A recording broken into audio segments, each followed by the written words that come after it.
Hey everyone, thanks for joining us again for another episode of Integral Live. My name is Corey deVos, and I am here today with my really good friend, Ryan Oelke. Ryan, what's up, dude? Hey man, good to see you. I'm excited for this. Yeah, it's awesome to see you because today we are doing something a little bit special, a little bit new. This is the inaugural episode of a new series that we've been cooking up together, which I'm really excited to get into. Yeah. So what are we calling this series? So the title that you and I kind of landed on was a very simple one called Inhabit. And that was already a word that's been permeating pretty much everything I've been doing lately with my work. But I liked it. You know, we also pay attention to things like branding. How does something sound? Because that, it matters. But I really like just calling it that single word, inhabit. And part of what the show is going to be doing is exploring what that actually means. So we'll talk about today, what we mean by it right now. But I think we're going to invite people in through the monthly show to say, what does this actually mean to inhabit our lives, to inhabit the world we live in, to inhabit our relationships, to inhabit everything? What does this mean? And that's part of, I think, what I want to invite people to do is to be very curious. So Integral is so much about providing perspectives and orienting framework and maps, which means it's sort of like, here's how it is. That's how that functions. And that's why it's useful, that we have 4 quadrants. We sort of say, okay, that makes sense to me. But in terms of living our lives, we have to be curious. If we just stop at something like the quadrants, then what?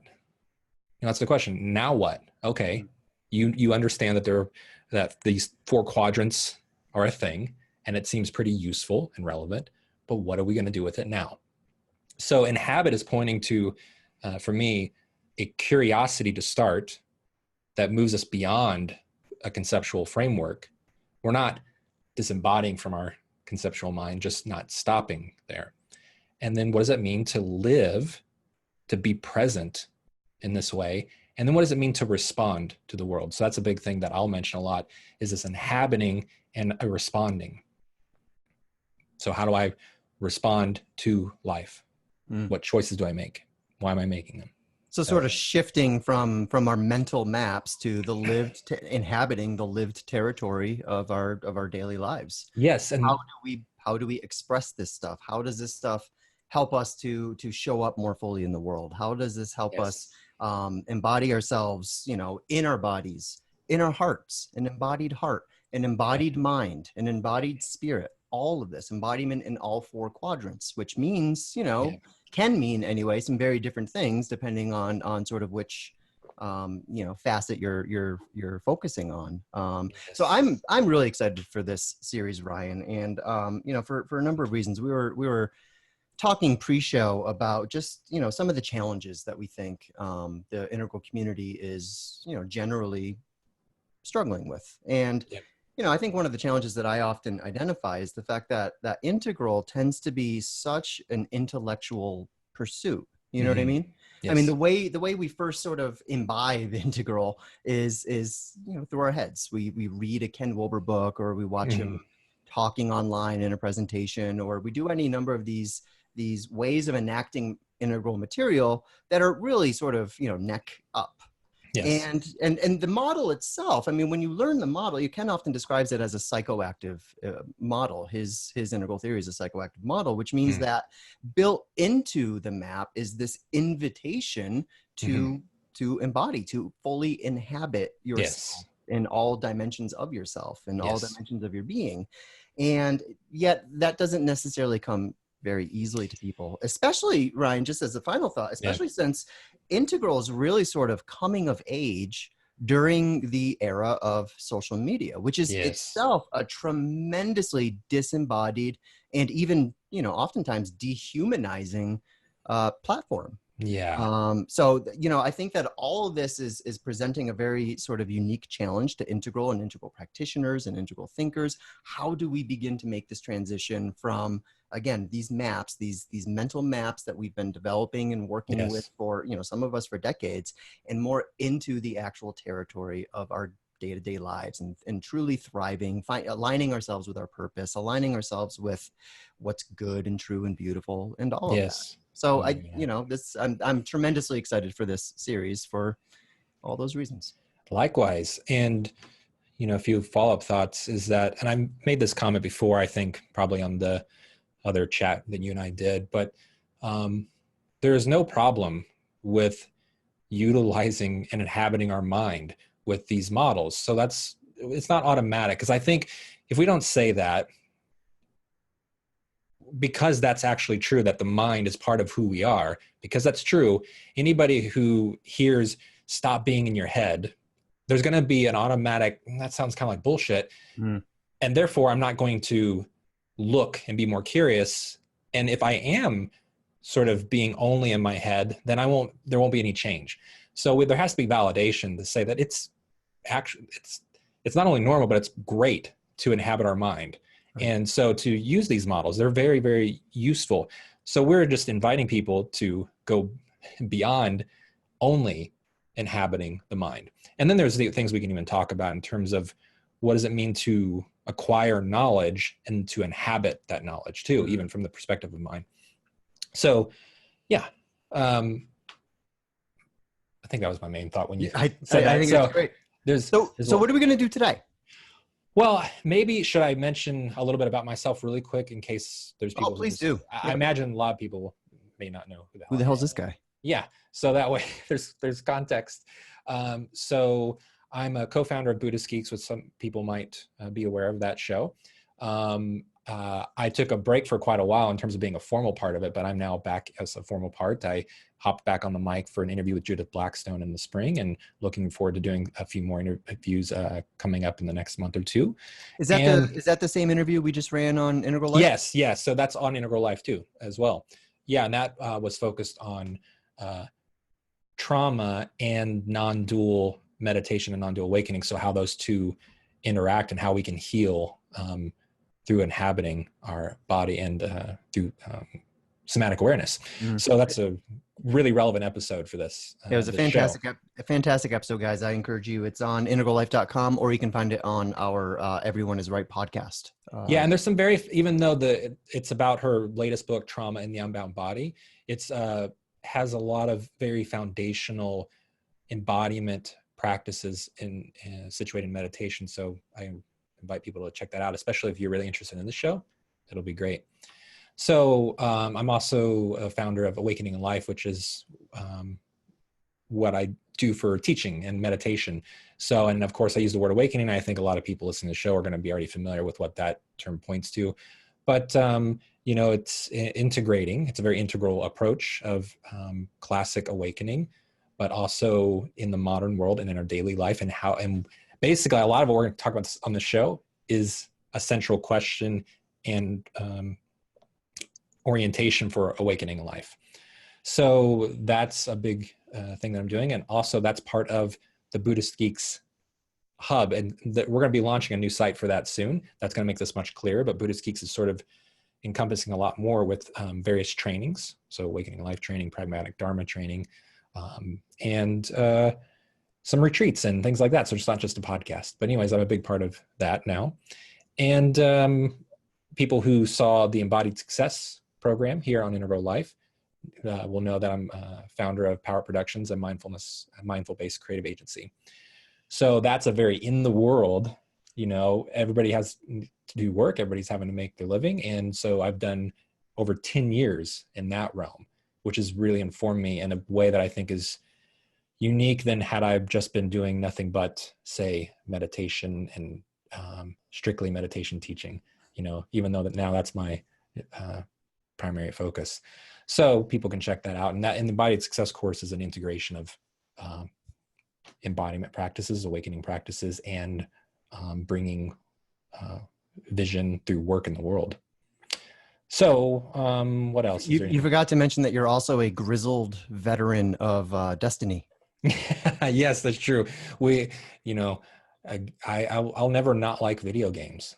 So yeah, so I am a veteran of that. And my background, if anybody is interested in terms of spiritual practices in Tibetan Buddhism, Sogyal, and of course with Judith Blackstone's training. But I'm also influenced by a lot of things like pragmatic Dharma through Vince and Kenneth Folk and Daniel Ingram, people like that have been a big influence on me. So anyways, I wanted to give people a little bit of orientation. So it's like, why am I talking about this? And as far as integral goes, it's been upwards close to 20 years, I guess, that I've been really geeking out and nerding out on integral theory, and it's been hugely influential in my life. I mean, key points where like my life forked, because of this work.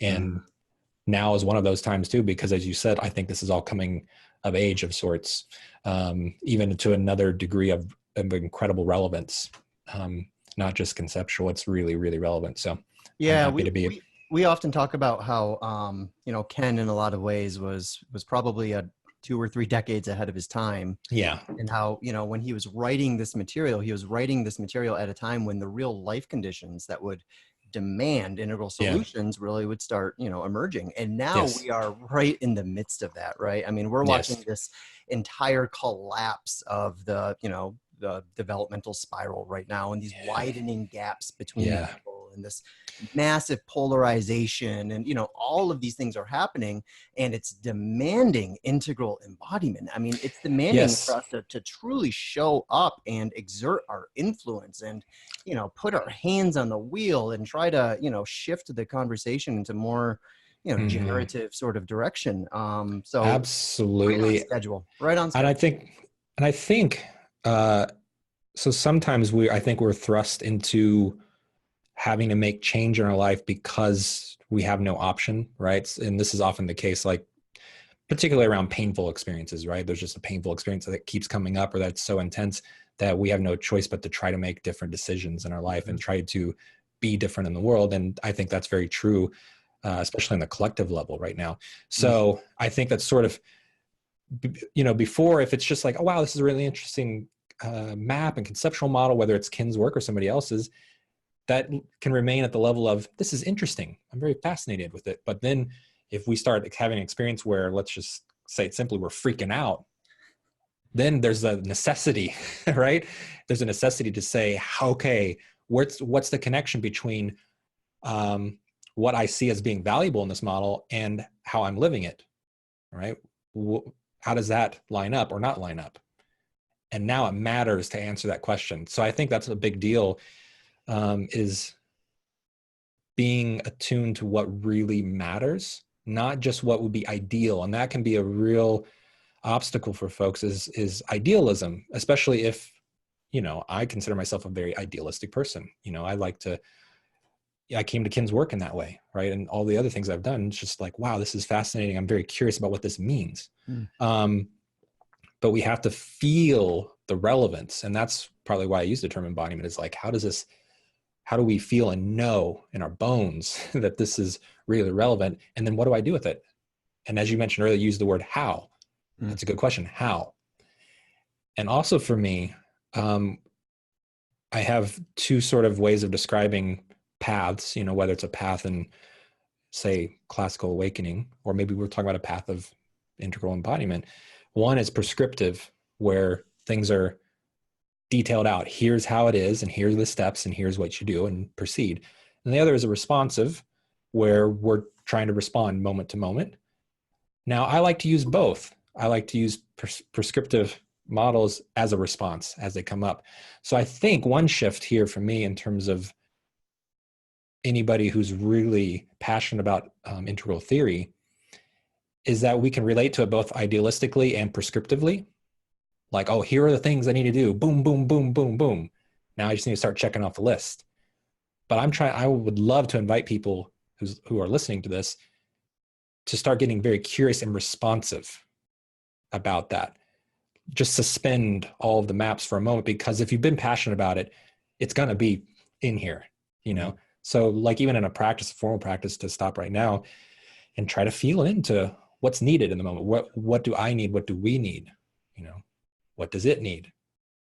These questions, and try to let a response arise that will pull us in the direction to actually living that. And of course, if there's a prescription that arises that seemed really relevant, that's fine. But I think that could be a challenge sometimes. Yeah.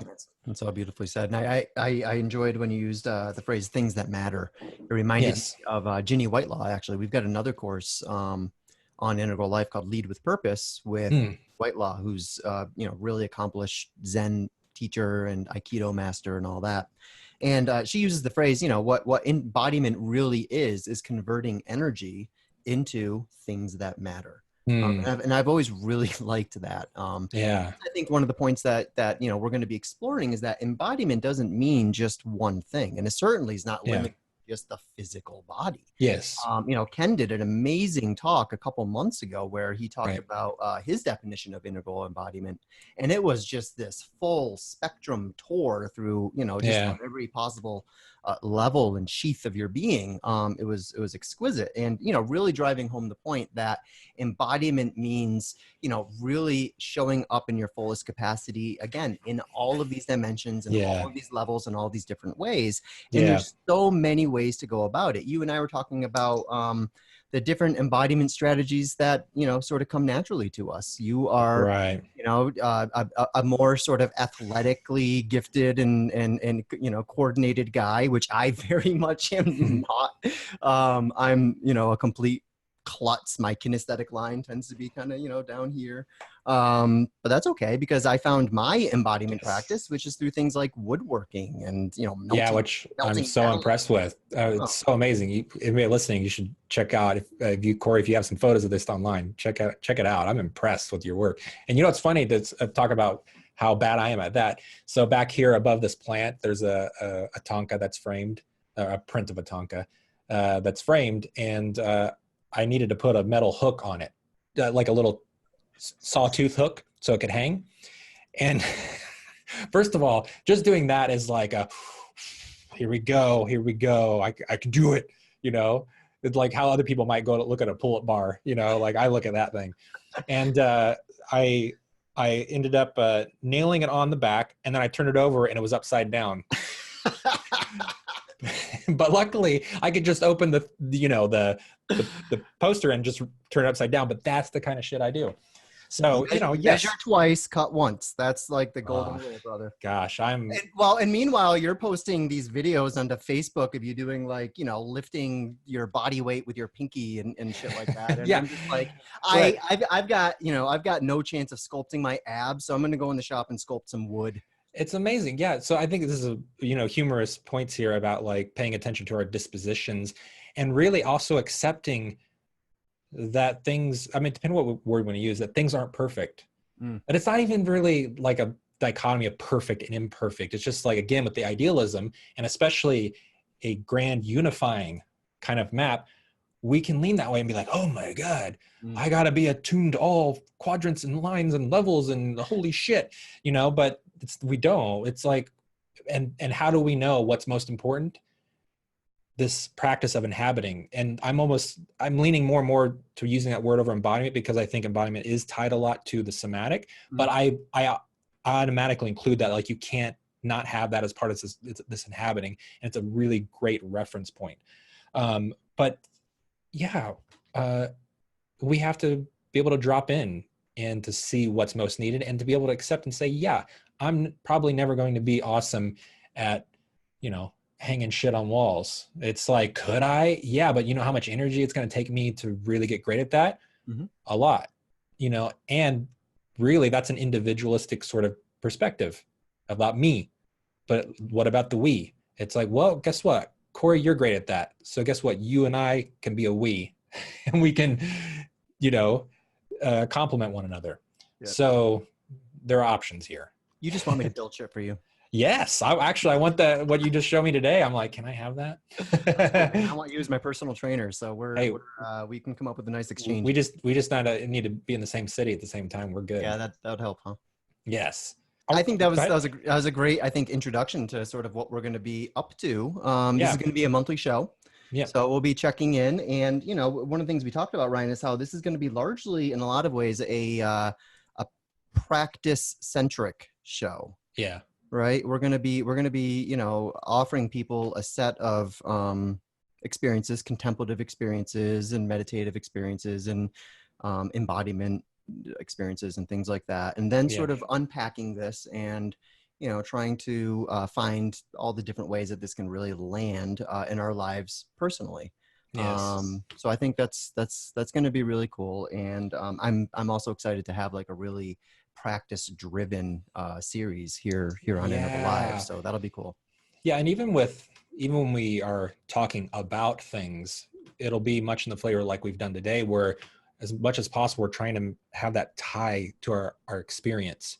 We're not trying to get too far out from the experience, but obviously, and we're assuming a lot, like anybody listening to this, we're assuming they probably have some decent background in understanding some of the integral theory. So we can easily just skip that part, and just reference it as needed. So one thing, with practice, I want to mention that practice often precedes simply, patiently, little by little, in this loving sort of way. Now, I'm not saying this always feels simple and always feels loving, but if you pick up, say, one of Ken's book, you can devour it, right? You can, I'm going to take in all this information. With experience, it's usually we got to slow down a lot more, especially in this day and age. Social media, everything's fast, right? So here we usually are focusing on one simple thing, one simple practice, until that becomes familiar enough to where it becomes a strong enough practice, a strong enough capacity, or until an insight emerges that's embodied and lived. So on the practice front, throughout anything we're doing here in the show, keep that in mind. Because the other side of things, when we're talking about practice, again, we can intake quite a lot. But on the other hand, we usually can't intake a ton experientially. Although sometimes it feels like that, maybe we have a sudden experience that's really powerful. Oftentimes that's on the heels of something building anyways. Mm-hmm. So that's a nice frame. And I think just to add another sort of layer on there, I think that in order to truly inhabit, right, in order to truly show up in the ways that we're going to be encouraging and inviting people to show up through this show, in order to inhabit consciously, that means we often have to dehabitualize all of the unconscious patterns and coping strategies and all of that, which requires us to, as you say, to really slow down and to really check in as fully as we can, as intimately as we can, with our own moment-to-moment experience, so that we can make those unconscious patterns and habits into objects of awareness, and therefore get a little bit more freedom from that, get a little bit more freedom of choice in terms of how we want to show up in the world. And that in turn allows us, it sort of greases the slope a little bit and makes genuine inhabiting that much, more easy, because we're getting out of our own way in a certain kind of way. Yeah, absolutely. And maybe then I'll take a moment here to just expand on that. The different ways we might mean by the word inhabit. So one is with qualities of our lived experience that seem changeless or seem given. We're not going to get into debating refined points here. So this is the thing too, is like there's the philosophical maps, which are really important, and fine points should be debated. Mm-hmm. But in terms of our practice, we got to get to experience. And so a lot of things I will say is, on the foundation of refined points, but I'm not caring as much as long as whoever I'm speaking with can see something about themselves, So here, for example, the nature of mind, like this is something that seems given to us. We always have the nature of mind present. Thoughts and patterns of thinking change, but awareness itself is very persistent and just given. So we can inhabit that quality. What's it like to inhabit and directly attune as awareness, as pure awareness? So that's one way of inhabiting. And that can be really powerful. So if that's something that's unconscious to us, that we're like, for example, we're just always caught up in thoughts and we never have the experience of witnessing thoughts, or step further, attuning to awareness itself, then we might pursue that as part of our inhabiting practice. On the other hand, things are always changing. Mm-hmm. So with this change, what does it mean to inhabit? And first, for me, it means that this inhabiting process is never done. So if we're only talking about inhabiting in terms of these sort of changeless qualities, then there can be a done point, right? Mm-hmm. It's like, oh, I've experienced non-duality, a state of non-duality, or a state of pure awareness. Done. And what happens with that is spiritual bypassing. But in terms of change, one is what you mentioned, that dehabiting patterns that are no longer helpful, or are, you could say, outdated, but then also certain things that have gotten stuck from painful experiences in the past, including trauma, right? So these things can be part of our experience, and it's pain that's perpetuated. It continues on. It limits our ability to experience ourselves and others in the world. And so there's healing involved. So that's another way of inhabiting, is like, and that can be especially a very patient, compassionate process to do that. That's not just something you can bulldoze. So like in terms of achievement oriented can feel really good in terms of boosting our perspective taking, in integral theory. It can feel really good to go after the spiritual path. I'm going to achieve, an experience. But this one is the opposite. It's like, I'm not going to bulldoze healing, that needs to take time. But that's another way of inhabiting. Right. So parts of us that have become unconscious or constricted, forgotten, there's lots of different ways that can be experienced in terms of flavor, but hopefully that makes the point. Yeah. Then there's something that Kin's work really points to, and folks like Robert Keegan, we are unfolding. So even if everything is like awesome, right? We've somehow theoretically healed everything that needs to be healed. We've experienced all these qualities that's changeless and persistent, and still who we are develops and evolves. And once that happens, as Kin points out, there are whole new worlds. There are new things that we're aware of that require us to engage, and there are potentially new shadows. So we continually inhabit that and attune to that.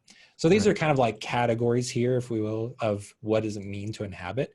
There might be other ones, but those for me are some of the key ones to orient to, of like, what am I doing right now in my life? What am I inhabiting? And of course, all that can be put in the context of relationships, our collective experience, et cetera, et cetera. So it's not limited to just an individual experience. Yeah, that's the other layer I was going to add on to here, is that there's, the other aspects of what we're going to be exploring here. It's just such a fascinating conversation, Ryan, because we're taking this very simple word, this, syllable word, inhabit, and we're enacting it in so many different ways. We're showing how, this can really show up in our lives in so many different ways, and that it can mean something completely different just depending on sort of what angle you're coming at it from. Yes. And another aspect of this is, we're not just inhabiting our own first person perspectives. Yes. Right. So this is another thing that really excites me about this show, and about some of the other shows that we're going to be bringing online over the next few months. Yeah. Absolutely. Ken has this sequence that he likes to use to sort of describe the integral approach as simply as he possibly can, which is basically wake up, grow up, clean up, and show up. Now, what's interesting about that is wake up, grow up, and clean up. This is all sort of our personal work. This is the work that we're doing in our first person, in our interiors. Clean up, it has a little bit of second person sort of, relationshipy stuff, but it's still mostly, you're trying to claim your shadows. You're trying to reclaim the shadows that you're projecting onto other people. When it comes to showing up is where all the fruits of that inner work, where everything you've done to wake up, to grow up, and to clean up in the upper left quadrant, showing up is where that overflows and spills into the other quadrants, right? It allows us to actually show up how we need to show up in order to be as effective as possible, in order to be as compassionate as possible, in order to take skillful action. And all of this is critical. And what this means is that it actually, this involves inhabiting our first person. This involves inhabiting our second person, and inhabiting in third person, inhabiting our role in the world, and figuring out, just how much influence we have and how to engage systems and how to engage Yes. our civic responsibilities and Yeah. how to, really just come online in a more, full-throated sort of way. Yeah. And I say, see, look at full-throated, neck up. Yeah. I need to shift my metaphors here. No, it's great. Yeah. And I appreciate you bringing all that up because everything I said before, I was framing sort of an I situation, but, and really that's because to start again, simply, that's bring people back to the simple experience of like how to get started with this. But really, through this process, hopefully it would reveal what's needed in the other domains as well, so that we're attuning to the we experience collective in and out, and as I mentioned earlier, eliciting a response that feels very genuine and organic. And for me, it's like, what are those things you see like in novelty stores that like they close down and you like pull them up and they expand out and close down, expand out. Yep. It's kind of like that. Like we keep doing this kind of like pumping motion of sorts of talking about what it means to inhabit. Yep. Great. Well, I think that provides a nice starting point. And the reason why, again, that I like to get simple here, especially with our fellow integral lovers, but really this world is so complex. That's Robert Keegan's book that he titled back from 90 something in the 90s. I don't know when it was, but somewhere in maybe 1999, In Over Our Heads, which was back then. It was like, now it was like, that's an understatement. It feels like these days. We want to slow things down. So like, for example, we talked about exploring domains like social media in one episode. Like one episode, we'll just talk about social media and inhabiting or politics. Things can go so fast that we're no longer anywhere near a practice of consciously inhabiting. So that's why we want to have a tether, of what does this mean? And then we bring it in to these different domains. So hopefully we're infusing our experience with that in those domains that are more challenging, like social media. Most people, I think these days we're either caught up in it like a, spider web, or we just said, fuck it. And we're not going to we're just like, I'm not doing it. It's too crazy. Yes. So, but we all still are wondering like, well, what should we do with that? There's still a question. How should we engage with social media? Because it seems very important. It seems a very integral part of our world. It has some real benefits, but at the same time, it's had some real shadows and real damage done on large scales. So, what do we do with it? Right. So, well, yes. and the other thing I just want to point out real briefly is, how all of this sort of fits together. So, as I mentioned earlier, there's a few other shows. Yeah, I think it's so awesome. We're going to be bringing online, and what I really like is seeing how these really do fit together like jigsaw pieces. Where absolutely, we can look at a particular problem. Like right now, I'm looking at the problem of just cultural fragmentation and inauthenticity in social media and disembodiment and dehumanization that we're seeing. There's actually studies coming out showing that college students today are 40% less empathetic than students were even 20 years ago, which is insane to me, right? I mean, what is this machine of social media? What is it actually doing to us unconsciously? And what I'm excited for is the opportunity for we here in Integral Land to assemble a number of voices who can speak to issues like this from their own sort of, areas of expertise and spheres of influence. So we've got you here to help us with embodiment, with inhabiting ourselves and our lives and our, our purpose and all of that.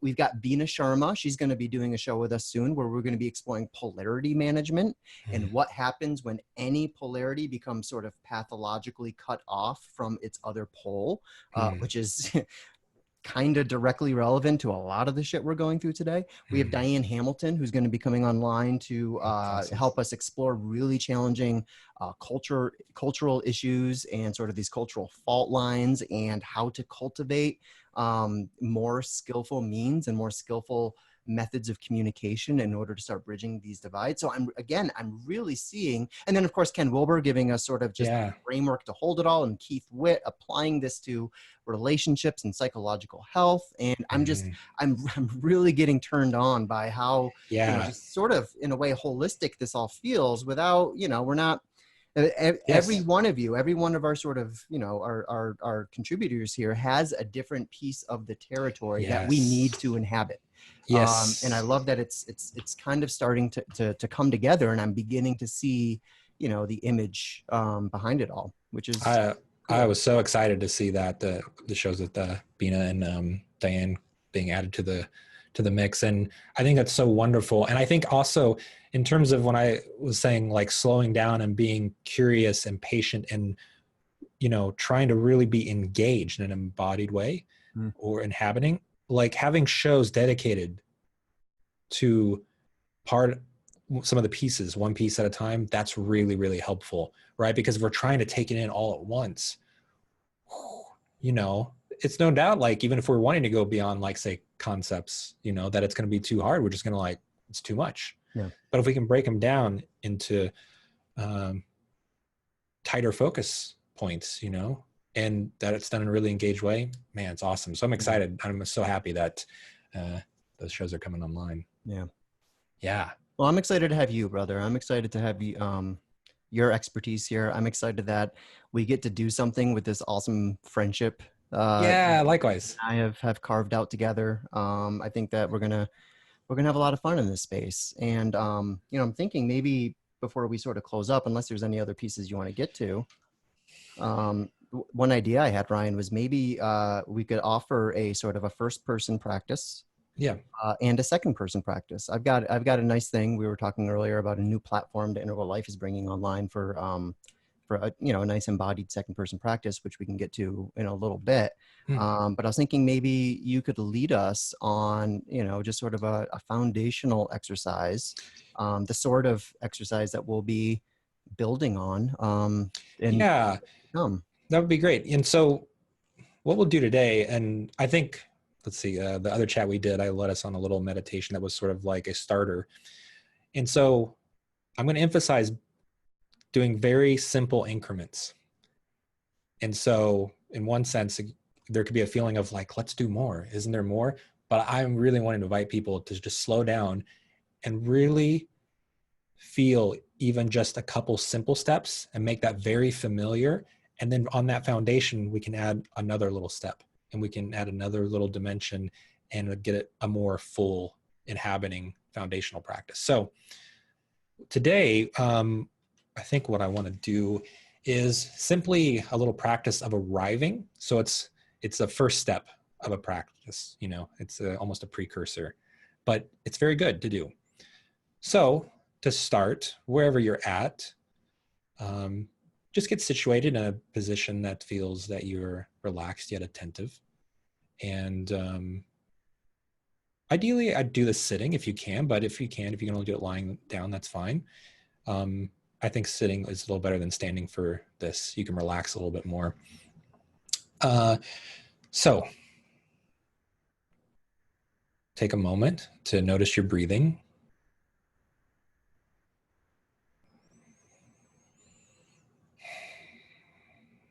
And now notice your surroundings visually. Really take in where you're sitting. And do this almost like you have a camera in front of you that you're panning around the room. You're not trying to find anything. You're not trying to analyze anything. You're just observing.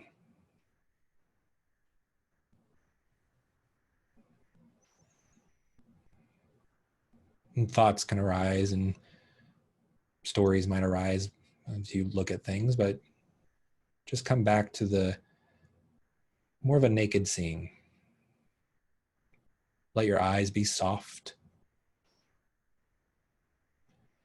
This is letting you have the experience that you're right here, wherever you're at in this physical environment, however it is. And now take in the sounds of the environment. And again, Similarly, as if you're just holding a microphone, taking in sounds, you may be hearing pleasant things or things that bother you, or things you don't even really care about. But just listen. Right now, I hear my air conditioning running, and now it stopped. So these little sounds in our environment. And again, this helps us to feel right here, right where we are in this moment.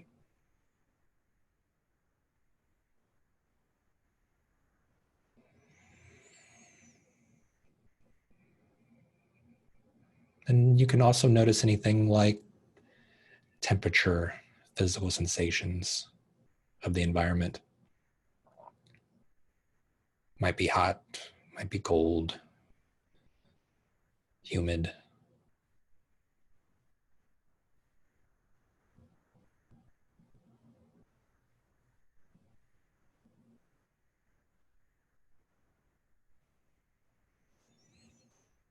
Now take a couple of slow breaths, bringing your inhale to the center of your body.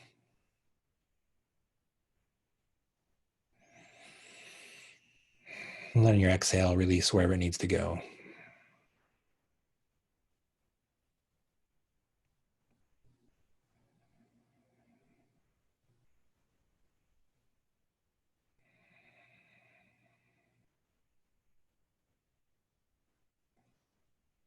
And now notice your body and allow yourself to shift however it feels you need to, however your body wants to move. A lot of times in meditation, we feel that we have to come to a very still posture. But now that you've been arriving, you may find you need to move a little bit. Adjust in your seat, move your neck, shoulders, allowing yourself to really be present to your body. Let yourself become even more relaxed and present where you are.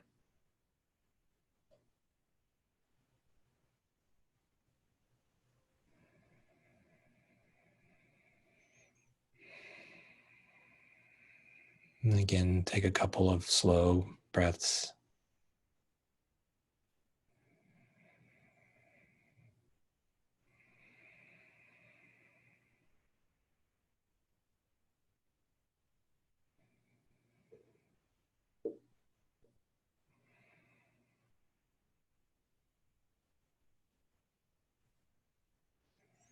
And now let your breathing be however it is. So you don't need to control your breath in any way.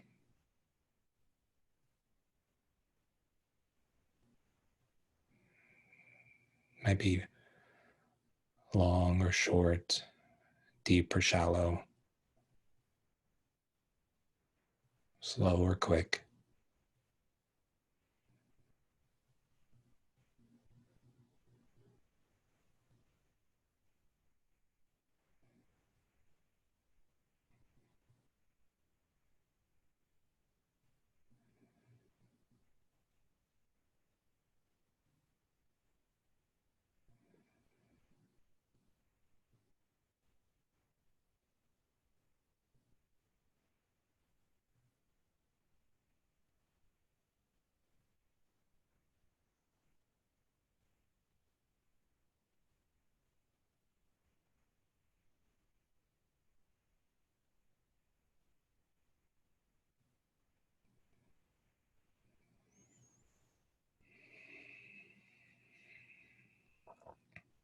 Now feel your feet touching the floor.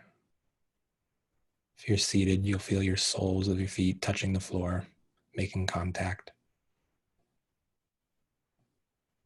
If you're seated cross-legged, you might just be feeling the tops of your feet and toes touch the floor.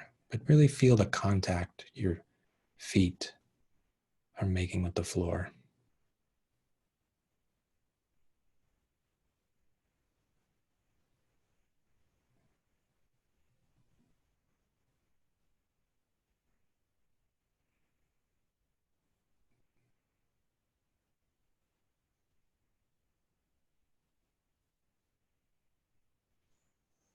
You can even feel like there's no separation between your feet and the floor.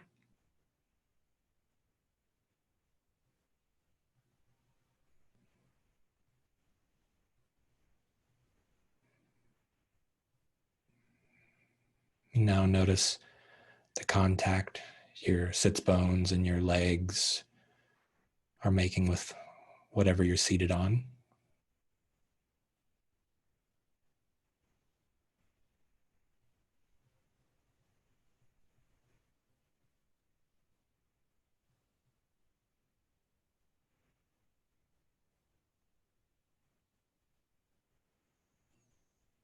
And if your body is making contact with the floor, a chair, anything else, notice all the contact points your body is making with whatever is supporting you.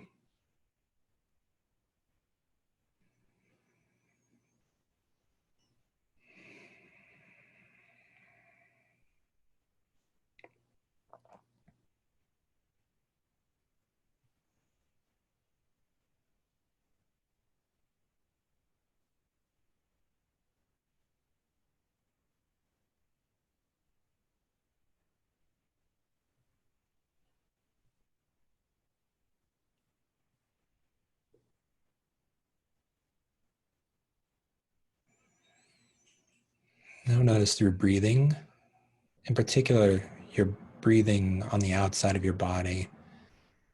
For example, how your skin moves against your clothes as you inhale, as you expand and contract in your stomach and chest.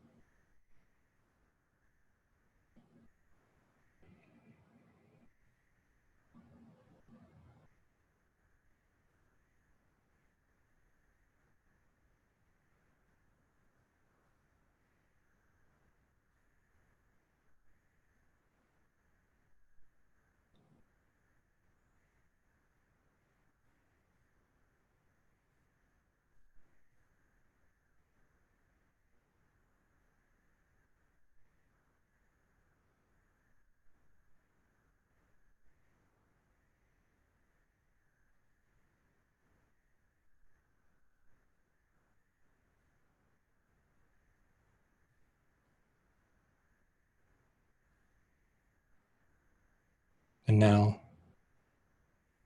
shift your attention to your breathing inside of your body, how the breath moves inside your body.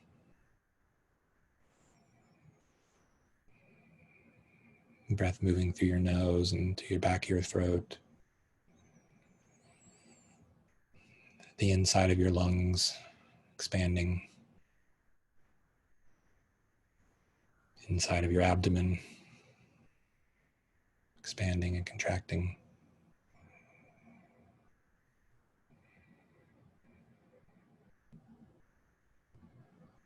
Notice what it's like to shift from observing and experiencing your breath on the outside of your body to now inside your body.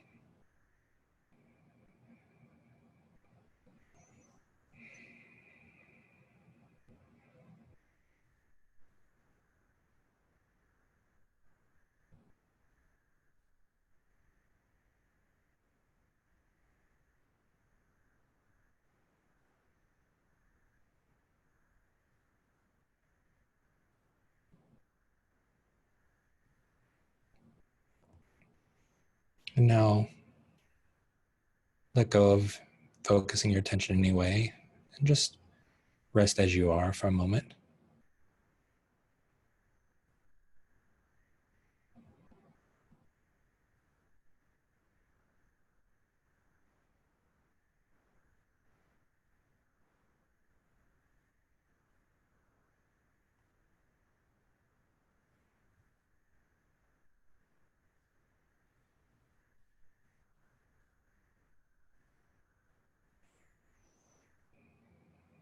And finally, once again, taking your environment, visually looking around. You might even notice to see, does seeing itself feel any different now or the same?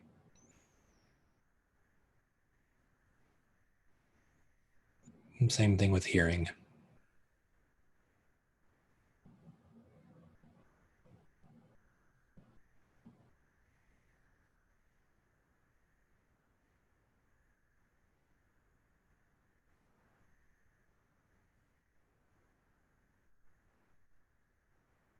Okay.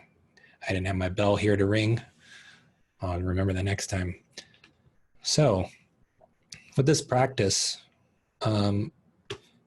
we actually did it for, I don't know how long, it was 10 minutes maybe.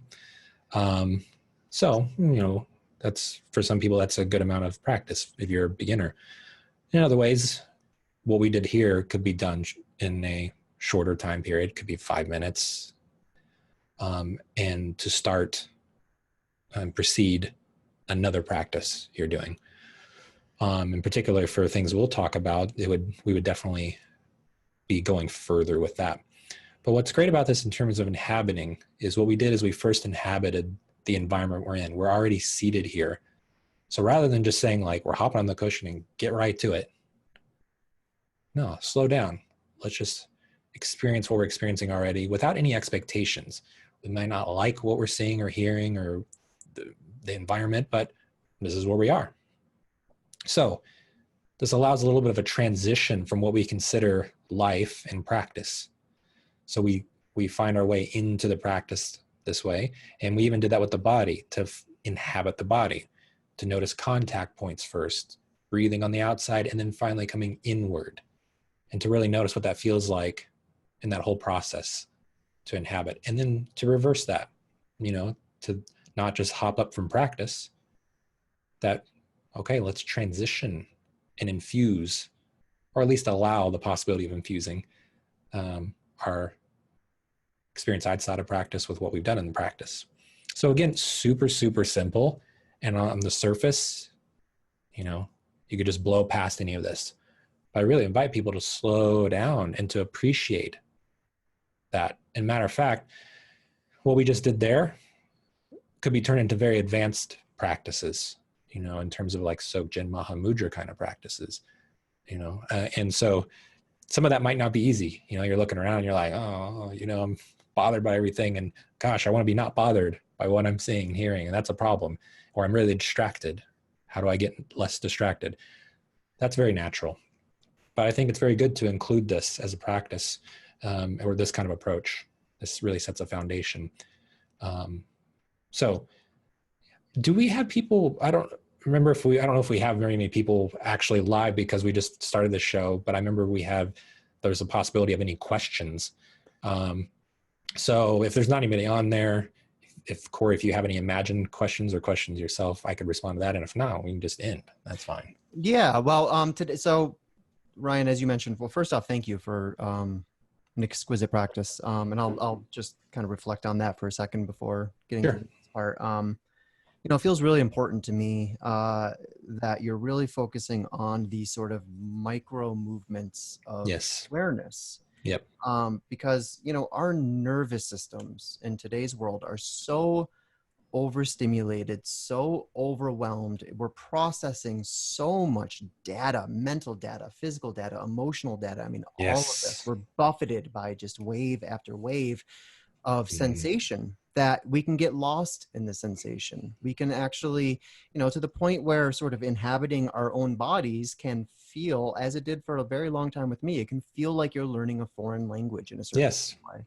And I think that by really, as you say, slowing down and focusing on these just really, really small movements, noticing the difference between focusing on your breathing from the perspective of the outside of your body versus the inside of your body, and just slowly making that transition, it gives us a new language in a certain kind of way. And it sort of carves out our awareness and carves out our ability to respond to even the smallest sensations. Yes.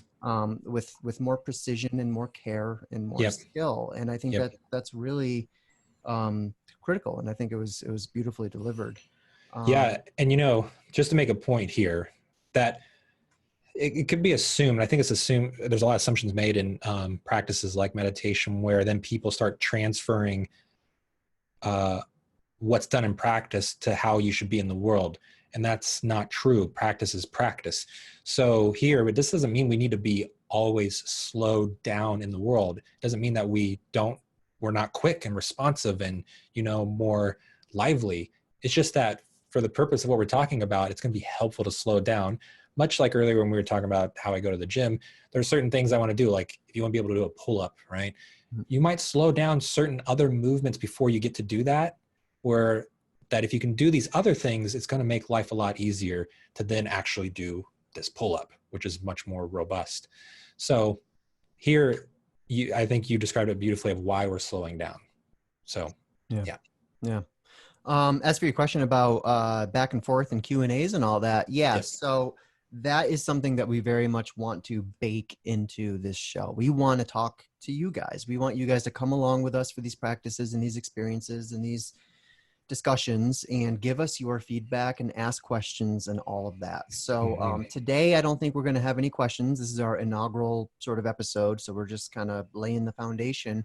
But as we move forward, we invite all of you, if you're watching on integrallife.com/live, there's a link right underneath the video which will bring you into the Zoom app, and that'll allow you to interact with us, and we can turn on your camera and you can ask questions in real time, or you could submit them in writing or whatever. So we'll start doing that beginning with our next episode. Another sort of second person practice that I wanted to suggest for people is, look, let me just start by saying, again, so social media is overwhelming. And I think that one of the things that makes people, just sort of wears people down after a while is just how much negativity and sometimes even hatred is circulating on the internet. And, oftentimes moving so fast, right? I mean, this stuff just gets out there, and it creates more fragmentation. It creates more social isolation, which is one of the biggest mental health issues of our time, is social isolation that in many ways is caused by the internet.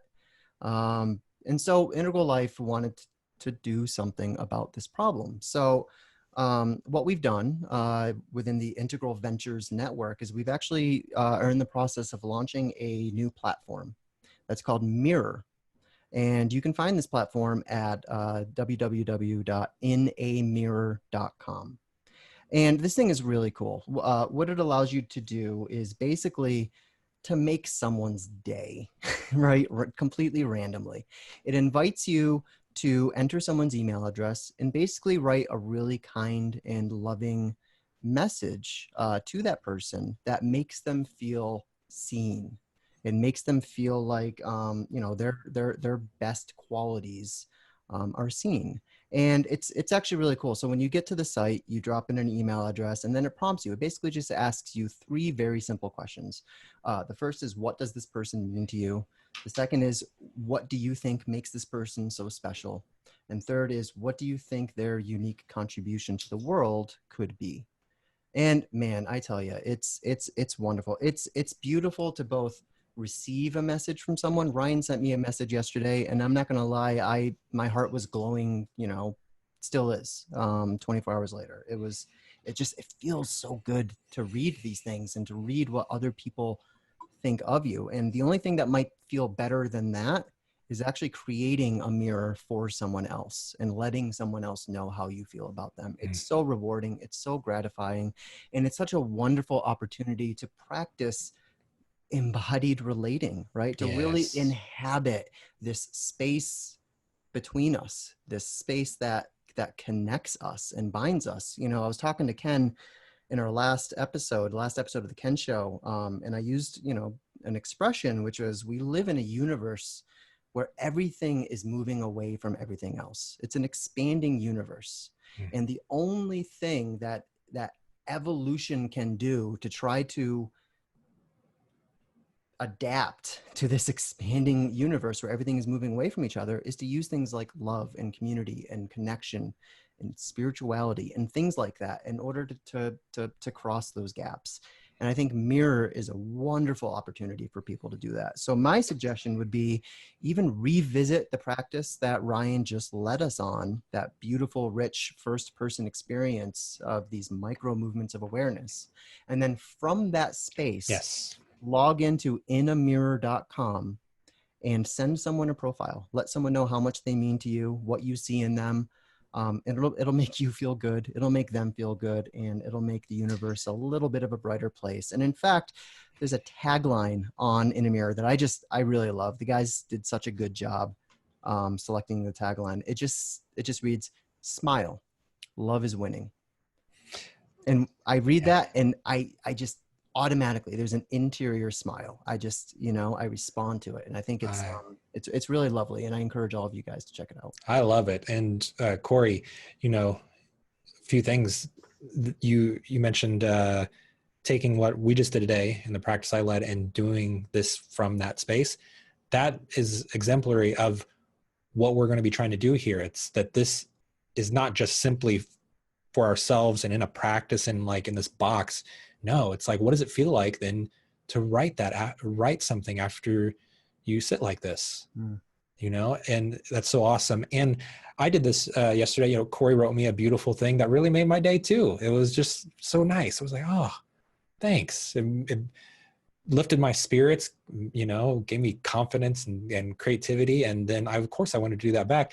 And what I love about this site is there's no quid pro quo about it at all. And there's no other thing happening there. It's really quite interesting these days to see something like that, because usually there's it's part of something else that's trying to do something else, you might see it with like maybe testimonials for work, and then it's part of a work site to find jobs. And, there's like, give me a testimonial, I'll give you a testimonial and whatever. This is just, no, I just want to let you know what you mean to me.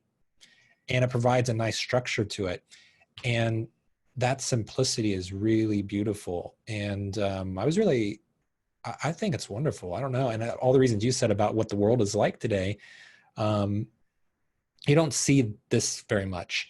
And actually, I find a lot in social media that if I try to bring conversations towards something that brings us together, especially in politics, for example, where there's so many things that are really terrifying, legitimately terrifying, scary, and also divisive, people sometimes don't want to hear that. It's just like, no, I'm going to stick to the freaking out. Like somehow loving one another for a moment or finding something that is also beautiful about our existence would be horrible. But this one here, it's just so out of that context. It's not part of anything else. It just says, hey, is there somebody who means something to you? Let them know. Yeah, just pure gratitude. Yep. And it's hard to, like when I just saw it, I was like, oh, this is wonderful. How nice. So I just wanted to second that in terms of my experience of using it. Well, thank you for that, Ryan. And it was funny, as soon as you said, politics can be terrifying, as soon as you said that, it thundered outside. It was really cool. That's awesome.